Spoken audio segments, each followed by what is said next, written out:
تن کو تن کے کیسے نمائندے نکلے کرب و بلا کے تپتے بن میں چھانٹ کے جن کو لائے حسین۔ حر ابن یزید ریاحی نے اب ایک مرتبہ ضروری سمجھا کہ وہ جواب میں کچھ کہے۔ اس نے امام سے یہ عرض کیا کہ آپ جن خطوط کا تذکرہ کر رہے ہیں اور جن دعوت ناموں کی بات کر رہے ہیں میں ان سے واقف نہیں ہوں۔ امام نے اس پر حضرت رباب کے غلام عقبہ ابن سمان کو ہدایت کی کہ وہ خیمے میں رکھے ہوئے خطوط کے تھیلے اٹھا لائیں۔ وہ تھیلے آئے، امام نے خطوط نکال کر لکھنے والوں کے نام پڑھنے شروع کیے۔ اس پر حر نے کہا کہ خدا کی قسم نہ تو مجھے ان خطوط کا علم ہے اور نہ وہ لوگ کہ جن کا تذکرہ ہے یہ خطوط لکھنے والے ہیں وہ میرے لشکر کے اندر شامل ہیں۔ اب جب یہ صورتحال ہوئی تو امام نے اب اپنے انصار سے کو جمع کر کے ان کے سامنے ایک خطاب فرمایا۔ آپ نے ارشاد فرمایا، جو صورتحال پیش آئی ہے وہ تم دیکھ رہے ہو، یقیناً دنیا کا رنگ بدل گیا ہے اور اس کی نیکی رخصت ہو چکی ہے اور اس میں کچھ بھی باقی نہیں رہ گیا سوائے اس تھوڑی سی تری کے جو پانی بہہ جانے کے بعد کسی برتن میں باقی رہ جاتی ہے، اور ایک بہت زندگی کے جو زہریلی گھاس کے مانند ہے۔ کیا تم نہیں دیکھتے کہ حق پر عمل نہیں ہوتا اور باطل سے علیحدگی اختیار نہیں کی جاتی؟ اس صورت میں مومن یقیناً خدا کی ملاقات کا آرزومند ہوتا ہے۔ میرے نزدیک تو موت میں شہادت کی نعمت ہے اور ان ظالموں کے درمیان زندہ رہنا وبال جان ہے۔ امام حسین علیہ السلام نے جب یہ دیکھا کہ صورتحال کوئی پیش رفت نہیں کر رہی تو امام نے اپنے انصار کو سوار ہونے کا حکم دیا۔ تمام سواریاں سوار ہوئیں اور امام نے کہا کہ مدینے کی طرف واپس چلو۔ جب مدینے کی طرف رخ اختیار کیا تو حر ابن یزید ریاحی اپنے لشکر کے ساتھ فوراً سامنے آ گیا اور اس نے کہا کہ مجھے حکم ملا ہے کہ میں آپ کو کوفے میں گرفتار کر کے لے چلوں۔ امام نے اس پر کہا کہ تمہاری اس آرزو پورے ہونے سے پہلے موت تمہیں آ لے گی۔ یہ بات جو اس وقت بظاہر سخت جملے میں کہی گئی تھی یہی حر کے لیے وہ ابدی بہتری کی دعا بنی کہ جس کے اوپر حر ابن یزید ریاحی کو ساری زندگی فخر ہوگا۔ بہرطور امام حسین علیہ السلام نے اب ایک تجویز پیش کی کہ اچھا نہ تو ہم لوگ مدینے کی طرف چلتے ہیں نہ کوفے کی طرف بلکہ کوئی تیسرا راستہ اختیار کرتے ہیں، اور اس تیسرا راستے کے تحت امام نے جانب کربلا بڑھنا شروع کیا۔ امام بڑھتے بڑھتے مقام نینوا تک پہنچے۔ جب نینوا کی منزل آئی تو یہاں پر ابن زیاد کا قاصد آیا جس نے آ کر یہ کہا کہ حر ابن یزید ریاحی سے کہ تم جہاں پر بھی پہنچے ہو وہیں پر رک جاؤ اور حسین کو ایک ایسے مقام پر اتارو کہ جہاں نہ پانی موجود ہو اور نہ گھاس موجود ہو۔ حر نے امام تک یہ پیغام پہنچایا۔ امام نے کہا کہ اچھا ہم بیضا کی منزل پہ اتر جاتے ہیں، غازریہ میں اتر جاتے ہیں، شفیہ کی بستی میں اتر جاتے ہیں، لیکن حر ان میں سے کسی بات سے اتفاق نہ کر سکا۔ آخر کار امام کچھ اور آگے بڑھے اور جب سرزمین کربلا آئی تو یہاں پر حر کی فوج مزاحم ہو گئی کہ بس اب اس سے آگے نہ بڑھیے، دریا کا کنارہ بھی ہے۔ امام نے اس زمین کی خاک اٹھا کر اسے سونگھا، لوگوں سے پوچھا جگہ کا نام کیا ہے، لوگوں نے بتایا یہ کربلا ہے۔ امام نے حکم دیا یہیں پر ہماری سواریاں اتر جائیں کیونکہ ہماری منزل آ گئی ہے۔ امام حسین علیہ السلام کا سفر کربلا ہر اعتبار سے دفاعی اور امن پسندانہ تھا۔ یہ سفر ایک ایسے شخص کی بیعت سے انکار کے نتیجے میں درپیش ہوا جس نے باطل پر علانیہ عمل کو شعار بنایا تھا، حق کو پس پش ڈالا تھا اور دین مبین کی تعلیمات کو سابقہ شریعتوں کی طرح مسخ کرنے کی کوشش کی۔ یزید کی جانب سے امام عالی مقام کے خلاف جنگ کا اعلان تو اس وقت ہی ہو گیا تھا جب آپ مدینے میں تشریف فرما تھے۔ آپ کو یہ پیغام ملا کہ یا تو آپ بیعت کر لیں یا قتل کے لیے تیار ہیں۔ اس پیغام کے ملنے کے بعد امام عالی مقام کے لیے بڑی ذمہ داری امام علی مقام پر بڑی ذمہ داری عائد ہو گئی تھی. اگر وہ یزید کی بیعت کر لیتے تو یزید اس بیعت کو سند بنا کر اپنے غیر اسلامی احکامات اور اعمال کو اسلامی رنگ دینے کی کوشش کرتا، اور اگر امام اس کے خلاف مزاحمت کرتے تو اس کے نتیجے میں ملت میں انتشار، بد نظمی اور خون خرابے کا خدشہ تھا. اور نواسہ رسول کی حیثیت سے چونکہ امام اتحاد ملت کی علامت تھے، لہٰذا انہیں اس بارے میں بڑی احتیاط کے ساتھ قدم آگے بڑھانا پڑا. سب سے پہلے آپ نے مدینۃ النبی کی حرمت اور تقدس کو خون ریزی سے بچانے کے لیے مکہ معظمہ کی طرف سفر کیا، جو کہ دارالامن ہے اور جہاں قتال ممنوع ہے.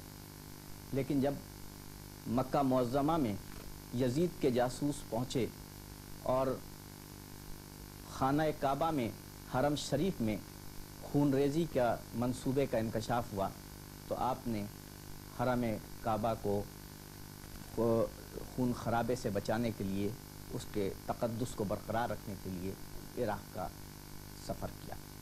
یہاں یہ بات قابل غور ہے کہ اگر امام علی مقام چاہتے تو حج کے موقع پر مکہ مکرمہ میں لوگوں سے اپنا تعارف کرا کے انہیں یزید کے خلاف اکسا سکتے تھے اور ایک لشکر جرار لے کر روانہ ہو سکتے تھے.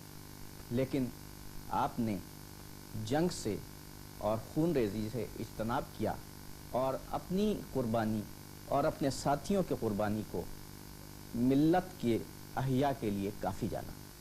میرا اٹھنا نہ تو خود غرضی پر مبنی ہے نہ شر و فساد پر، صرف اس لیے نکل رہا ہوں کہ جو خرابیاں امت رسول میں پیدا کی جا رہی ہیں ان کی اصلاح کروں اور سیرت رسول برحق کو زندہ کروں. مکے سے عراق کی طرف سفر کرتے ہوئے امام کے ساتھ جانے والوں میں بچوں، جوانوں اور بوڑھوں پر مشتمل خاندان بنو ہاشم کے 27 افراد کے نام دستیاب ہوئے ہیں. ان کے علاوہ کم از کم مزید 6 اور ایسے بچے تھے جو یا تو فرزندان حسنین علیہ السلام تھے یا ان کی اولاد کی اولاد تھے. ان 33 افراد کے علاوہ بنی ہاشم کے 2 اور فرد عبداللہ ابن جعفر طیار کے بیٹے اون اور محمد دوران سفر ذات عراق کی منزل پر اس قافلے میں شامل ہوئے تھے. اسی طرح اس گھرانے کے 7 غلام بھی ساتھ تھے. ان میں سے 6 کربلا میں شہید ہوئے اور ایک عقبہ بن سمان جو زوجہ امام حضرت رباب کے غلام تھے. انہیں امام نے خاص طور پر اپنی شہادت سے کچھ پہلے کربلا سے چلے جانے کا حکم دیا تھا. بعد میں عقبہ بن سمان نے ایک چشمدید گواہ کی حیثیت سے واقعات کربلا کی تفصیلات لوگوں تک پہنچائیں. ابتدائی سفر میں امام کے ساتھ خاندان سے باہر کے لوگوں کی تعداد بہت قلیل تھی. آپ کے ساتھ 6 انصاری یعنی اہل مدینہ تھے، جن میں سے شبیب ابن عبداللہ اور عبد الرحمن ابن عبدالرب رضوان اللہ علیہم کو شرف صحابیت رسول صلی اللہ علیہ وآلہ وسلم بھی حاصل تھا. ایک اور فرد عمار بن حسان حاتم تائی کے قبیلہ طے سے تعلق رکھتے تھے اور مکے میں مستقل قیام تھا. ایک اور فرد امام کے ایک اور ساتھی عبداللہ ابن یقتر کی والدہ نے امام حسین کو کھلایا تھا. عبداللہ خود امام کے ہمسن اور صغیر السن صحابہ میں سے تھے. یہ کربلا نہیں پہنچے بلکہ راستے میں امام نے انہیں قاصد بنا کر کوفے بھیجا تھا، جہاں انہیں گرفتار کر کے ابن زیاد کے حکم سے شہید کر دیا گیا تھا.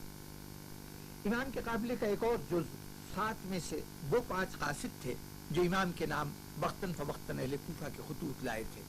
ان میں سے 2 ہانی ابن ہانی سبی اور سعید ابن عبداللہ حنفی کو امام نے حضرت مسلم کو کوفہ بھیجنے سے پہلے اہل کوفہ کے پاس واپس بھیج دیا تھا. سعید ابن عبداللہ حنفی دوران سفر پھر قافلہ حسینی میں شامل ہونے میں کامیاب ہوئے اور کربلا میں شہید ہوئے. مکے سے امام کے قافلے میں جو خواتین شریک سفر تھیں ان میں سے 28 کے نام یہ حوالے مل سکے ہیں. ان میں حضرت علی کی 6 بیٹیاں، امام حسین کی 3 بیٹیاں اور 4 ازواج کے علاوہ امام ہی کی 4 بھاوجیں، 3 بھانجیاں، 1 بھتیجی اور 1 بہو، یعنی خاندان رسالت کی کل 22 خواتین قافلے کا حصہ تھیں. ان کے علاوہ باقی 6 میں سے 3 خواتین تو اس گھرانے کی خادمائیں تھیں اور 3 اصحاب حسین کے گھرانے سے تعلق رکھتی تھیں۔ معلوم ہو جو مقصد قربانی حسین، سینوں میں جلوہ ریز ہو تحریم قبلتین، ہر سمت ہو خلوص کے سجدوں کی زیب و زین، خیر العمل سے گونج اٹھے صحن مشرقین، صف بستہ یوں جماعت ماحو نجوم ہو، کونین میں نماز مودت کی دھوم ہو، صف بستہ یوں جماعت ماحو نجوم ہو، کونین میں نماز مودت کی دھوم ہو۔ ناظرین السلام علیکم۔ امام حسین السلام کا سفر مکے سے کربلا تک، ہماری گزشتہ گفتگو کا موضوع یہ تھا۔ اب امام حسین السلام کربلا میں تشریف لا چکے ہیں اور آپ یہاں قیام فرما رہے ہیں۔ یہ کربلا کون سی جگہ ہے، اس کا تعارف تاریخ میں اس سے پہلے بھی ملتا ہے۔ اس سرزمین کو کئی ناموں سے پکارا جاتا ہے، اسے غازریہ، شفیہ، نینوا، بعض اوقات بابل بھی کہا جاتا ہے، شط الفرات، اور طف بھی اس کا نام ہے، نوادیس اور کربلا کے نام سے بھی اس کو جانا جاتا ہے۔ یہ اتنے بہت سے نام کیوں ہیں؟ در حقیقت صورتحال یہ ہے کہ یہ تمام نام الگ الگ جگہوں کے ہیں، لیکن ان جگہوں کی نوعیت ایسی ہے کہ جیسے مختلف ملکیتیں یا مختلف جاگیریں الگ الگ نام سے جانی اور پہچانی جاتی ہوں، فاصلے کے اعتبار سے یہ اتنے قریب ہوں کہ اگر دور کھڑا ہوا آدمی اس پورے علاقے کو کسی ایک نام سے پکارے تو اس سے مراد اس جگہ کا پورا علاقہ ہو۔ چنانچہ یہ جتنے بھی نام تھے ایک دوسرے کے مترادف کے طور پر استعمال ہوتے تھے، لیکن جو لوگ یہاں رہتے تھے یا یہاں کی جو قریب کی آبادیاں تھیں وہ ان ناموں کے الگ الگ معنی سے پوری طرح واقف تھے اور یہ جانتے تھے کہ کس نام سے کون سا قطع زمین مراد ہے۔ آج کربلا کے نام سے ہم جس زمین کو جانتے ہیں وہ ایک بہت عظیم الشان شہر ہے، لیکن ماضی میں اور خصوصاً اس وقت جب امام حسین علیہ السلام وہاں پر تشریف لائے تھے اس وقت اس سرزمین کی یہ کیفیت نہیں تھی۔ واقعہ کربلا سے پہلے ان مقامات میں ایک مقام جس کی زمین سرخ بجری پر مشتمل تھی اور شکل ایک ہموار ٹیلے سے ملتی تھی، کربلا کہا جاتا تھا۔ غازریات کی دوسری جانب نوادیس کا مقام تھا، جو مسلمانوں کی فتح عراق سے پہلے ایک عمومی قبرستان تھا۔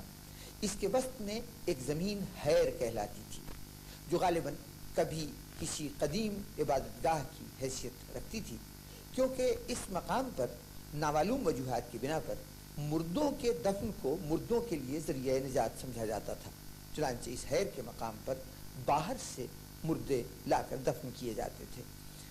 یہ حیر اب حائر کہلاتا ہے اور یہی امام حسین علیہ السلام کی قتل گاہ اور قبر کی جگہ ہے۔ حیر ایک وسیع میدان تھا جو 3 اطراف سے ٹیلوں میں گھرا ہوا تھا، اس طرح سے ایک نشیبی میدان کی شکل جو گہرے دائرے کی صورت میں تھی۔ اس دائرے میں داخل ہونے کا راستہ مشرق کی جانب ادھر تھا جہاں آج حضرت عباس کا مزار ہے۔ گویا اس زمین کی مشرقی سمت ہموار اور نشیبی تھی، جبکہ شمال اور مغربی جانب بلند قطع ارضی تھا۔ یہی ہلالی دائرہ وہ جگہ تھی جہاں امام حسین علیہ السلام کو گھیر کر شہید کیا گیا تھا۔ ہم نہر فرات یا دریائے فرات کا تذکرہ بھی واقعہ کربلا میں بالتفصیل سنتے ہیں۔ وہ دریا جو فرات کے نام سے عراق میں جانا اور پہچانا جاتا ہے، اس کا جو مرکزی دھارا تھا وہ کربلا سے نہیں گزرتا۔ حقیقی دریائے فرات بنیادی طور پر رضوانیہ کے مقام سے نکلتی ہے اور مسیب سے ہوتی ہوئی موجودہ سد الہندیہ کے مقام سے گزرتی ہوئی ہلا کے قریب سے ہوتی ہوئی الکفل کے مقام تک چلی جاتی ہے، جبکہ ماضی میں یعنی جس وقت واقعہ کربلا پیش آیا اس وقت رضوانیہ سے ایک شاخ نکلتی تھی جو سد الہندیہ تک دریائے فرات سے الگ الگ بہتی تھی۔ یہی وہ شاخ ہے کہ جس کے اوپر واقعہ کربلا پیش آیا۔ آج اس شاخ کا وجود کربلا کے اندر موجود نہیں ہے۔ پیاسا رہا جان نبی ایوائے نہر القامہ، اٹھتی رہی موج تیری ایوائے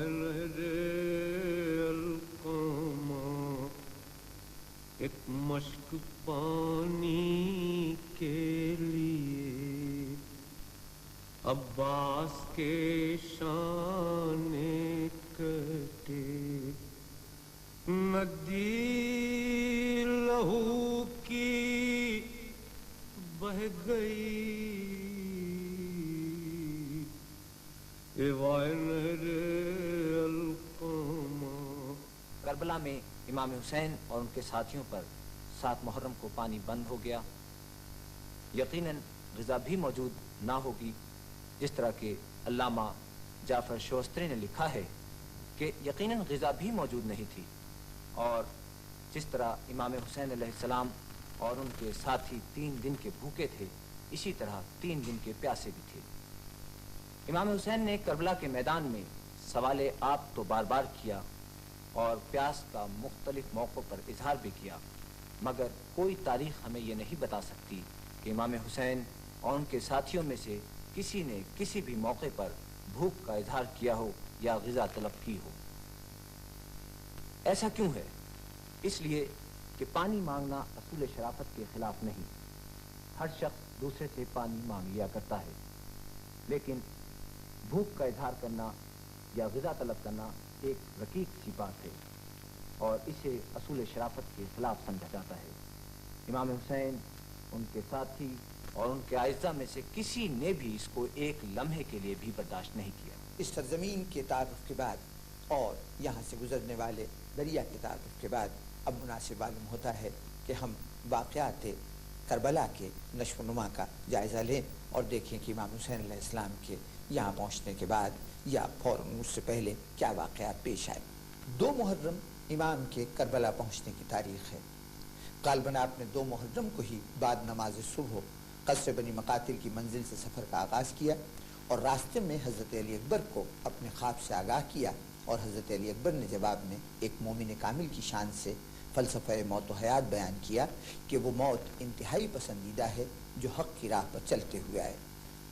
اسی دن جب قافلہ نینوا کے مقام پر پہنچا تو ابن زیاد کے قاصد نے آ کر حر ابن یزید ریاحی سے یہ کہا کہ حسین جہاں بھی پہنچے ہیں وہیں پر روک لیے جائیں۔ امام اس کے بعد بھی کچھ دور آگے بڑھے اور جب کربلا کے مقام پر پہنچے تو امام حسین علیہ السلام کی سواریوں سے اترنے کا اصرار کیا گیا۔ امام نے بھی اس جگہ کو پہچانا اور کربلا میں آپ نے قیام فرمایا۔